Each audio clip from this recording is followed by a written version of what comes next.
Wihara Buddha Dharma di Kabupaten Bogor, Jawa Barat turut melaksanakan ibadah pada Hari Raya Waisak tahun 2022 yang jatuh pada hari ini, Senin 16 Mei.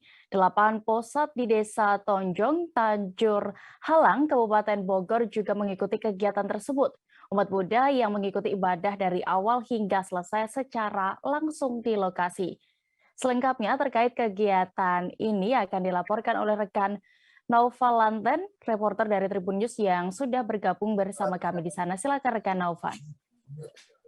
Baik, Dea dan juga Tribuners, saat ini saya berada di Vihara Dharma Buddha dan 8 Posat di Desa Tonjong, Kabupaten Tanjur Halang. Maksud saya Kecamatan Tanjur Halang, Kabupaten Bogor, Jawa Barat. Dan hari ini bertepatan dengan Hari Raya Waisak 2566 DE. Senin, dan Dea dan juga Tribuners, terlihat di belakang saya adalah patung Sleeping Buddha, di mana vihara ini terkenal dengan patung Sleeping Buddha dengan panjang 18 meter. Dan Dea dan juga Tribuners, saya melaporkan di sini bahwa kegiatan perayaan ibadah Hari Raya Waisak di sini akan dilaksanakan pada sekitar pukul 3 sore nanti.